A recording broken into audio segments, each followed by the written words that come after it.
Hello, আশা করি সকলে ভালো আছো। আমরাও ঈশ্বরের কৃপায় ভালো আছি।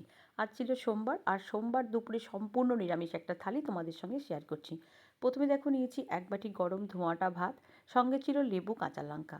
গরম ভাতের সঙ্গে নিয়েছিলাম 1 চামচ ঘি, কয়েক টুকরো শসাও নিয়েছিলাম, আর করেছিলাম জিরে, শুকনো লঙ্কা দিয়ে সরু সরু করে আলু ভাজা। নামানোর আগে পোস্ত ছড়িয়ে দিয়েছিলাম। এই আলু ভাজাটা কিন্তু গরম ভাতে ঘিয়ের সঙ্গে খেতে বেশ ভালো লাগে। পোস্তর বড়া করেছিলাম, তো দুটো পোস্তর বড়াও এখানে নিয়ে নিয়েছি। ভাজার সঙ্গে খাবার জন্য একটু ডালও রেখেছিলাম, যেটা করেছিলাম মুগের ডাল। জিরে, তেজপাতা, শুকনো লঙ্কা ফোড়ন দিয়ে ডালটা বানিয়ে নিয়ে নামানোর আগে গ্রেট করা আদা আর ঘি দিয়ে নামিয়ে নিয়েছিলাম। করেছিলাম বেগুন বাসন্তী, এটা আমার মেয়ের পছন্দের একটা খাবার। ও দিল্লিতে থাকে, তো প্রতি বছর শীতে তো আর আসতে পারে না। আর শীতের নরম বেগুন ছাড়া রেসিপিটা খুব একটা ভালো লাগে না। তো মেয়ে আছে আমাদের কাছে, বললো মা বেগুন বাসন্তী করো। তো ওর পছন্দের খাবার হিসাবে বেগুন বাসন্তীটা বানিয়ে নিলাম। গোল গোল করে বেগুনটা কেটে নিয়েছি, তার আগে বেগুনটা কিন্তু পরিষ্কার করে ধুয়ে নিয়েছিলাম। তারপর নুন হলুদ মাখিয়ে সর্ষের তেল গরম করে একটু সময় নিয়ে বেগুনগুলো লাল করে ভেজে নিয়েছি। একটু ঢাকা দিয়ে রান্নাটা করেছিলাম যাতে বেগুনটা একদম নরম হয়ে যায়, কারণ এই বেগুনটা কিন্তু গ্রেভির মধ্যে ফোটানো হবে না।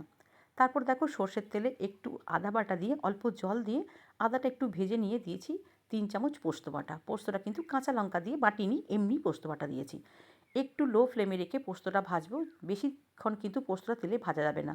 অল্প গুঁড়ো মশলা, চিনি, নুন, প্রয়োজন মতো হলুদ গুঁড়ো, একটুখানি কাশ্মীরি লঙ্কার গুঁড়ো দিয়ে ভালো করে মিশিয়ে নিয়ে গ্যাসের ফ্লেমটাকে অফ করে দিয়ে 3 চামচ ফ্যাটানো টক দই এখানে মিশিয়ে নিয়েছি। ভালো করে মেশানো হয়ে গেলে একটু কাঁচা লঙ্কা কুচি দিয়েছি। তারপর লো ফ্লেমে গ্রেভিটা যতক্ষণ না ঘন হচ্ছে, তেল ছেড়ে আসছে, ওই পর্যন্ত রান্না করে নিয়েছি। এবার দেখো এই ভাজা গরম বেগুনের ওপর গ্রেভিটা দিয়ে দিয়েছি। ওপর থেকে দুটো কাঁচা লঙ্কা দিয়ে ঢাকা দিয়ে রেখে দিয়েছিলাম মিনিট 4-5। ব্যাস, তাহলেই তৈরি হয়ে গেছিলো সুস্বাদু এই বেগুন বাসন্তী। তো সেই বেগুন বাসন্তীও কিন্তু এখানে আমি নিয়ে নিয়েছি।